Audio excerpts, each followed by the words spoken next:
तो दोस्तों स्टूडेंट्स, आज हम लोग क्या पढ़ेंगे? चार्ज पढ़ेंगे। चार्ज क्या है? आवेश। हिंदी में इसे आवेश कहते हैं। आवेश होता क्या है? सामान्य रूप से आवेश समझने के पहले पहले हम लोग कुछ घटनाओं की ओर समझेंगे, कुछ घटनाओं को समझेंगे। वो घटनाएं क्या क्या है पहले आपसे बात कर लें।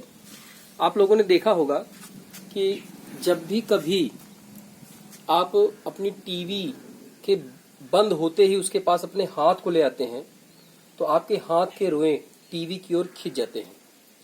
आपने यह भी देखा होगा कि जब भी आप नायलॉन का कपड़ा अपने शरीर से उतारते हैं तो कपड़ा शरीर की ओर एक आकर्षण बल, एक अट्रैक्शन फोर्स को फील करता है। ऐसे ही आप लोगों ने यह भी देखा होगा कि जब आप ठंडियों में स्वेटर को बहुत देर तक पहने रहते हैं और उसके बाद उसको उतारते हैं तब उस घटना की स्थिति में होता यह है कि जब आप उसको निकाल करके अंधेरे कमरे में झटकते हैं तो आपको कुछ हल्की सी चिंगारियां सी उठती दिखाई पड़ती हैं। ये सभी घटनाएं इस आवेश के कारण ही होती हैं।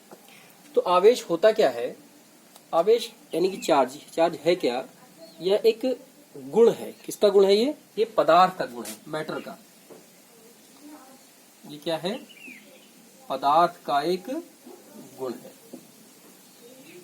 द प्रॉपर्टी एसोसिएटेड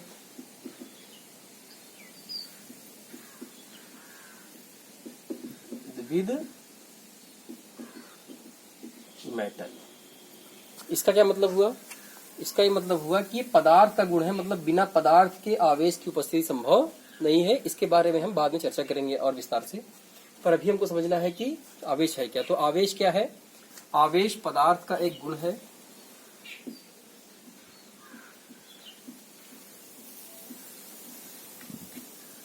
आवेश पदार्थ का एक गुण है जिसकी उपस्थिति से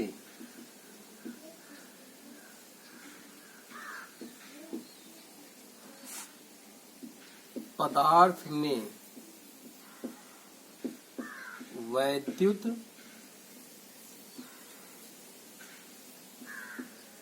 एवं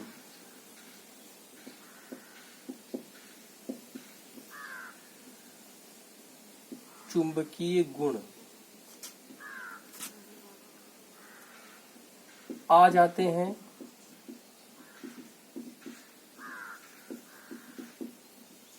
और अनुभव किए जाते हैं, अर्थात इन गुणों का अनुभव भी होने लगता है।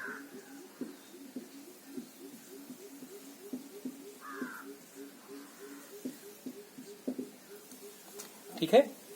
तो आवेश पदार्थ का एक गुण है जिसकी उपस्थिति से पदार्थ में वैद्युत एवं चुंबकीय गुण आ जाते हैं और इसका अनुभव भी किया जाता है। अब पदार्थ में जो ये आवेश होता है, ये आवेश होते कितने प्रकार के हैं? आवेश आपका होता है दो प्रकार का। एक होता है धनात्मक आवेश और दूसरा होता है ऋणात्मक आवेश। आवेश के ये दो प्रकार जो धनात्मक और ऋणात्मक है, ये हम कुछ घटनाओं से इनको जान पाते हैं। जैसे अगर हम कभी कांच की रॉड ले लें और इसको सिल्क यानी रेशम के साथ रगड़ें तो कांच जो होगा वो धनावेशित हो जाएगा और रेशम ऋणावेशित हो जाएगा। इसी प्रकार अगर हम एबोनाइट की रॉड ले लें और उसको हम बिल्ली के फर से, फर मतलब खाल, फर से अगर हम इसको रगड़ें तो एबोनाइट की क्षण निगेटिवली चार्ज जाएगी और जो हमारा बिल्ली का फर है वो पॉजिटिवली चार्ज जाएगा। ऐसा हमने प्रकृति में देखा है, पाया है। दो प्रकार से ही हमने पाया है इसको इस तरह से, इसलिए हम इसको धनात्मक और ऋणात्मक प्रकार के आवेश कहते हैं। अब इन धनात्मक और ऋणात्मक आवेशों का भी एक गुण होता है। जैसे अभी हमने कहा कि कांच की रॉड को अगर हम किसी धागे से बांध करके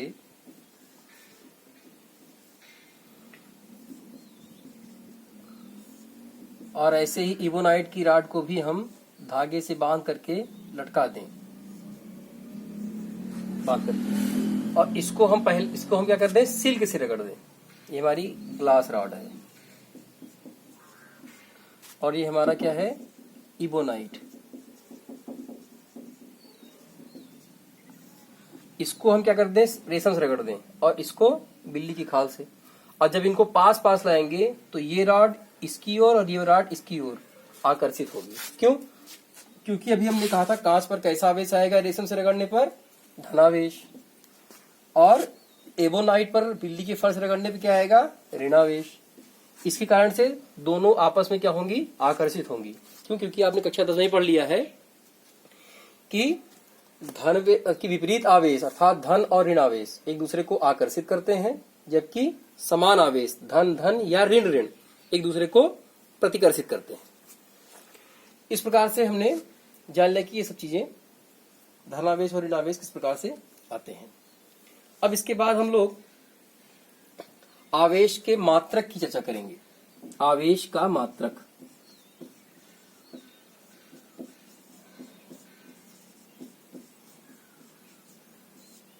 यूनिट ऑफ चार्ज।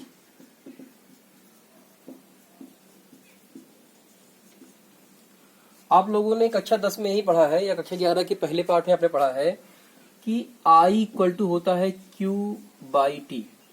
यहां से हो जाएगा Q बराबर IT। इसमें I एक मूल मात्रक है और T अर्थात समय भी एक प्रकार का मूल मात्रक है, जहां I विद्युत धारा है। तो यहां पर इसको लिख देते हैं विद्युत धारा, और Q क्या है, यहां पर Q हमारा है आवेश और T क्या है, समय। अर्थात आवेश प्रवाह की दर को हम विद्युत धारा कहते हैं। इस रूप में आवेश बराबर हमारा हो जाएगा I इंटू टी।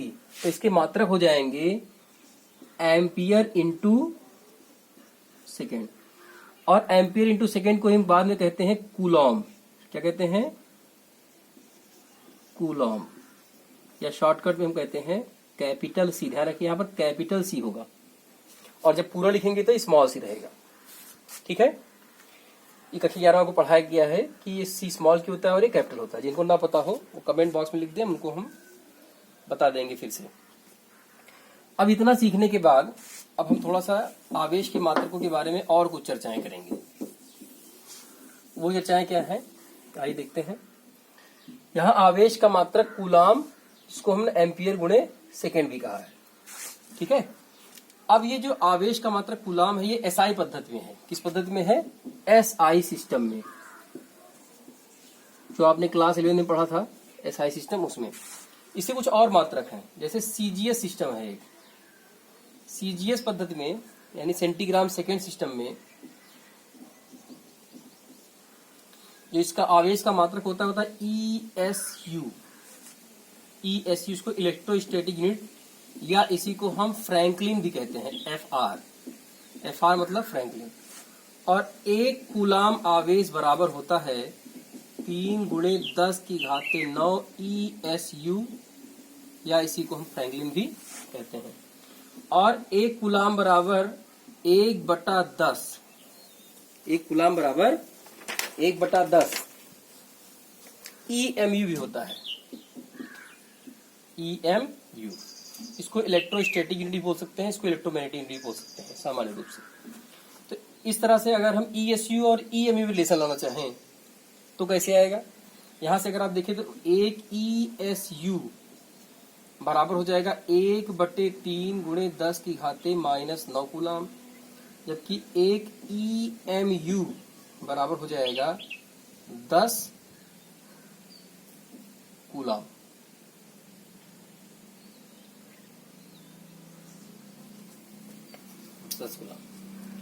अब अगर आप ध्यान से देखिए, दोनों को अगर हम भाग कर दें तो ये हो जाएगा ESU बटे EMU, तो बराबर हो जाएगा ये 1/3 गुणे 10 की घाते -9 कूलाम बटे 10 कूलाम। इसको हल करने पे आएगा उत्तर 1/3 गुणे 10 की घाते -10। ये 10 की घात एक ऊपर जाएगा तो -10 कूलाम। तो एक ESU बराबर हमारा ESU बटे EMU की कूलाम सॉरी, यहाँ कूलाम और कूलाम आपस में कट जाएंगे।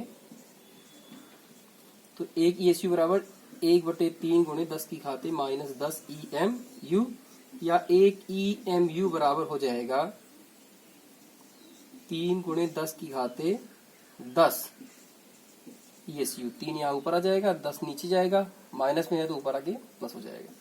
तो ये आपको हमने सीजीएस पद्धति के दो मात्रकों के बारे में बताया। ठीक है, नोट कर लीजिए पहले इसको।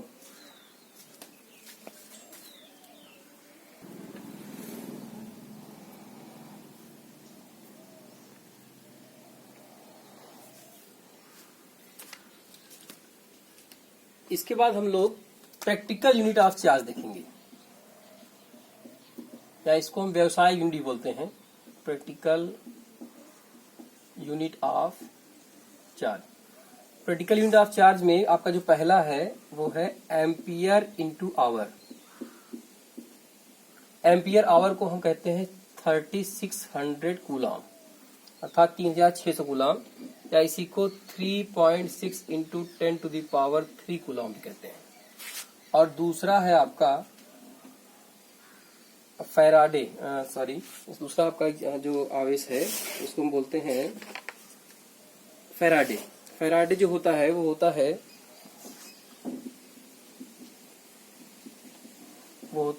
96,500 कूलाम, या इसको हम लिख सकते हैं 9.65 इंटू 10⁻⁴ कूलाम। ये तो हो गई यूनिट्स। अब चार्ज की कुछ प्रॉपर्टीज हैं, चार्ज क्या होते हैं, कैसे उत्पन्न होते हैं, और क्या क्या चीजें इनके अंदर हैं, उनके बारे में हम लोग अब पढ़ेंगे। इसको मिटा देते हैं। चार्ज की सबसे पहली प्रॉपर्टी आपको है, बताते हैं, वो ये होती है कि समान आवेश एक दूसरे को प्रतिकर्षित करते हैं, जबकि विपरीत आवेश एक दूसरे को आकर्षित करते हैं। पहली प्रॉपर्टी आपको बता दी गई, क्या? सेम चार्जेस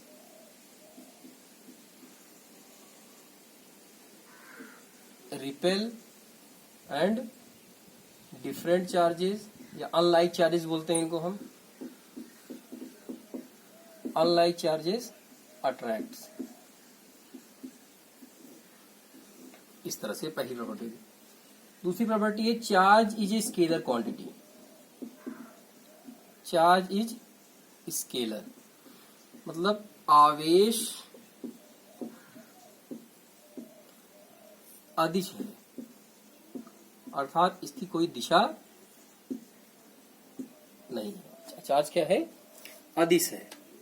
ठीक है, ऐसा कहते क्यों है? इसके कहने का कारण है क्योंकि इसको हम जनरली अल्जेब्रिकली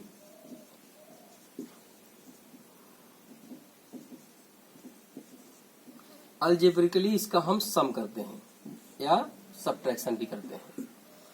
जैसे मान लीजिए किसी वस्तु पे 2 कूलाम का आवेश है और दूसरी वस्तु पर -3 कूलाम का आवेश। अगर इनका हम योग कर दें तो इसका जो उत्तर आएगा वो -1 कूलाम आ जाएगा, क्योंकि इसका योग बीजगणितीय रूप से होता है, इसलिए भी क्या है, ये आवेश हमारा अदिश है। तीसरी प्रॉपर्टी इसकी क्या है? यह अस्थानांतरीय है, अस्थानांतरित हो जाता है, मतलब ट्रांसफरेबल है। ट्रांसफरेबल का मतलब यहां पर ये है, अगर सपोज करिए एक बॉडी ऐसे है हमारे पास, इस पे हमने ऐसे पॉजिटिव चार्ज दिया हुआ है, ऐसे पहले से ही मान लेते हैं पॉजिटिव चार्ज है, और एक न्यूट्रल बॉडी हम ले आते हैं, कोई भी बॉडी हो, और उसको दोनों कनेक्ट कर देते हैं किसी वायर से। तो पॉजिटिव चार्ज जो यहाँ पर था वो इसमें से क्या होगा, ट्रांसफर होकर के कुछ पार्ट इसमें भी चला जाएगा। तो इसमें से कुछ पॉजिटिव चार्ज मान लीजिए हट गया और कुछ पॉजिटिव चार्ज फिर यहाँ पर आ गया। अगर दोनों का सरफेस एरिया सेम है, दोनों सेम मेटल के हैं, तो जितना चार्ज इस पे होगा उतना ही चार्ज इस पे होगा, वरना चार्ज तब तक ट्रांसफर होता रहे जब तक इनका पोटेंशियल सेम नहीं हो जाता। इसके बारे में भी आगे चर्चा करेंगे। अगली प्रॉपर्टी है चार्ज की, कि चार्ज हमेशा द्रव्यमान के साथ ही हो सकता है, द्रव्यमान के बिना आवेश की उपस्थिति संभव नहीं।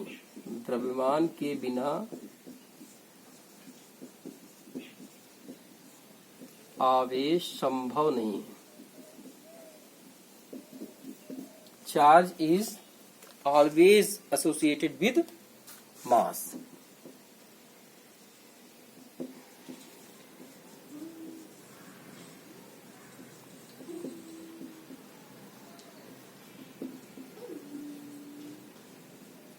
Charge is always associated with mass का क्या मतलब हुआ? इसका सीधा सीधा मतलब यह है कि अगर कहीं भी आवेश है तो वह किसी न किसी द्रव्यमान पर ही होगा, किसी न किसी पदार्थ पर ही होगा, और बिना पदार्थ के आवेश हमारा संभव ही नहीं है। इसको हम एक आध एग्जाम्पल समझ सकते हैं। जैसे अगर आपने कभी देखा हो कि अल्फा गामा या बीटा रे सुना हो आपने, या फिर आपने देखा है कि कैथोड किरणें होती हैं, तो कैथोड किरणों के एग्जाम्पल में आपने देखा होगा तो कैथोड रेज होती हैं, उन पे नेगेटिव चार्ज होता है, और ये नेगेटिव चार्ज क्या करता है, वो मास के साथ एसोसिएटेड होता है, तभी जो फ्लाई व्हील होती है कैथोड रेज में वो मूव कर जाती है कि नहीं। इसी तरह आपने देखा होगा कि अल्फा बीटा रेज है, अगर अल्फा रेज है तो अल्फा क्या होता है 2 अल्फा 4, तो इसमें अल्फा क्या है, हीलियम पार्टिकल का जो है न्यूक्लियस के जैसा होता है या वैसा ही है, तो और हीलियम पार्टिकल में मास होता ही है। बीटा रे भी आप जानते ही हैं, बीटा रे में बीटा पार्टिकल होते हैं, बीटा पार्टिकल में भी मास होता है, इसलिए बिना मास के तो चार्ज जो है हमारा हो ही नहीं सकता, तो चार्ज बिना मास के नहीं हो सकता। इसके अलावा अगर हम देखें, इसका उल्टा अगर हम समझें कि क्या द्रव्यमान बिना आवेश के संभव है, हाँ तो ये हो सकता है कि द्रव्यमान बिना आवेश के संभव हो सकता है। द्रव्यमान जो है, द्रव्यमान के बिना तो आवेश संभव नहीं, किंतु आवेश के बिना द्रव्यमान संभव है। जैसे आप जानते हैं न्यूट्रॉन होता है, न्यूट्रॉन पे कोई चार्ज नहीं होता, लेकिन उसके बाद भी उस पर उसका द्रव्यमान होता ही है। ठीक, अगली प्रॉपर्टी है कि charge is quantized. Charge is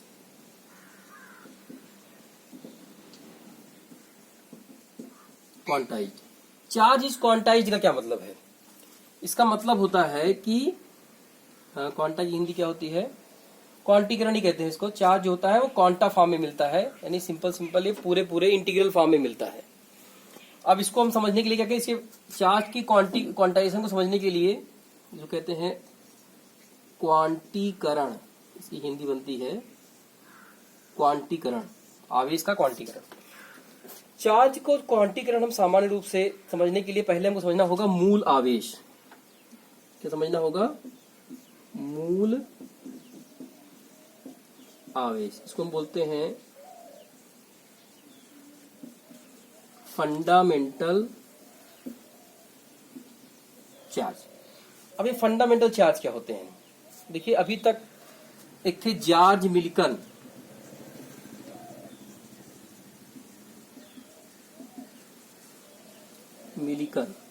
इन्होंने 2 प्रैक्टिकल किए थे। एक किया था ऑयल ड्रॉप मेथड और एक मिल्क ड्रॉप मेथड किया था।